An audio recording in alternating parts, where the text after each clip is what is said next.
Salut et bienvenue dans cette nouvelle vidéo. Aujourd'hui on va voir comment faire pour incruster un visage dans une lettre de l'alphabet comme ceci. Alors on va commencer tout de suite en créant un nouveau document. Je vais le faire de 2000 pixels par 2000 en 300 dpi et couleur RGB 8 bits et je fais créer. Alors pour commencer je vais prendre mon outil texte et je vais écrire une lettre. Donc je vais faire un A majuscule.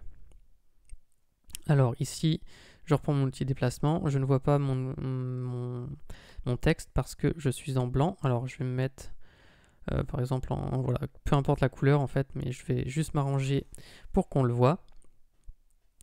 Et alors vous voyez la typo que j'ai utilisée, c'est Abril Fatface, donc je vous ai mis le lien dans la description si vous voulez l'utiliser.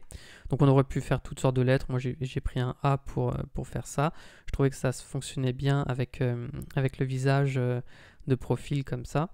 Donc je vais faire commande T ou CTRL T sur PC et je vais ensuite cliquer sur cette poignée et la pousser en haut. Donc je vais maintenir également, vous voyez là ça me déforme ma lettre, donc je maintiens Shift et Alt enfoncé, comme ça je redimensionne depuis le centre et je redimensionne ma lettre pour qu'elle soit assez grande. Là ça m'a l'air bon, donc je vais faire Entrée pour valider. Je vais en fait je vais faire tout de suite, c'est m'occuper de l'arrière-plan. Alors je vais mettre un léger dégradé dessus. Donc pour ça je clique sur le petit cadenas ici pour déverrouiller mon calque. Je vais ici dans les options de fusion et je vais faire incrustation en dégradé. Alors je vais choisir le mode radial. Bon, l'angle on s'en moque ici, je laisse par défaut. L'échelle je mets à 150%. Et au niveau des couleurs, eh bien à gauche j'ai choisi du blanc et à droite j'ai mis un gris clair comme ceci. Et je fais OK, OK, encore une fois OK. Et voilà, mon arrière-plan est bon. Je vais m'occuper de ma lettre maintenant. Alors je vais lui mettre un léger contour et une ombre portée. Donc, je vais dans les options de fusion, je choisis contour. Donc, je me mets sur extérieur, je choisis un contour de 20 pixels. Alors non, pardon, voilà, je me mets bien sur extérieur, pas sur intérieur. Donc, je mets une taille de 20 pixels. Le reste, je laisse par défaut et je choisis un contour blanc. Et ensuite, donc pour finir avec cette lettre, je vais mettre une ombre portée.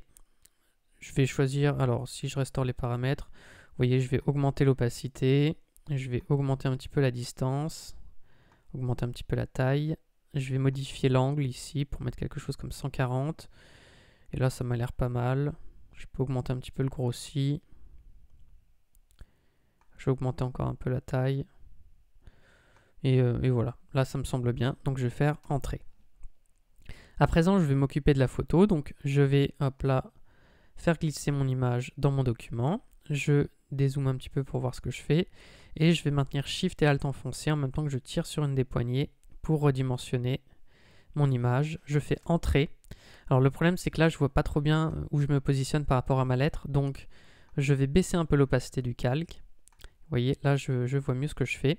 Je vais faire Commande T ou CTRL T sur PC pour retrouver mes options de transformation. Là, je me mets à l'extérieur de mon rectangle et vous voyez, je peux faire pivoter mon image. Alors, je vais maintenir Shift enfoncé en même temps que je vais tirer sur une des poignées.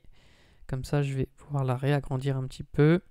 Et là, je pense que je suis pas mal. Donc, je vais appuyer sur Entrée pour valider.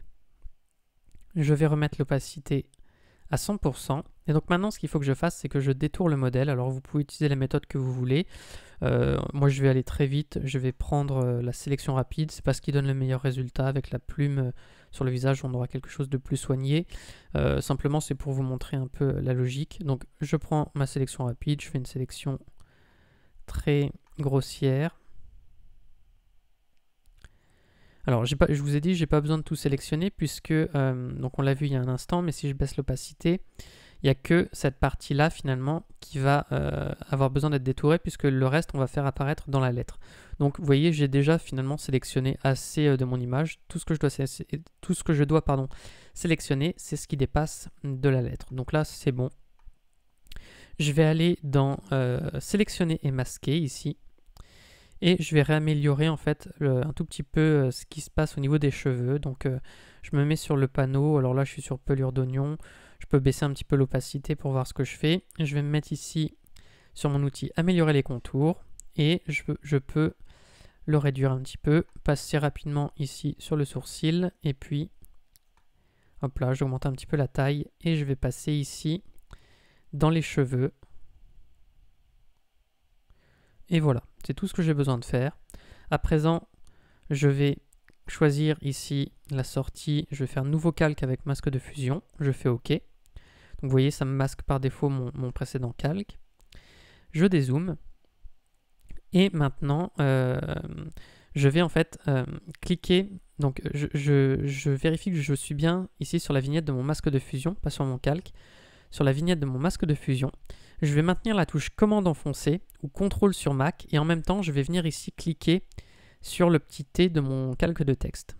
Je fais comme ceci, je relâche et vous voyez ça m'a sélectionné ma lettre de l'alphabet. Donc maintenant ce que je vais faire, c'est que je vais prendre le pinceau. Je vais prendre un brush, alors là je peux prendre un brush avec une dureté de 100%. Je vais me mettre en blanc et je vais peindre, vous voyez, hop là, à l'intérieur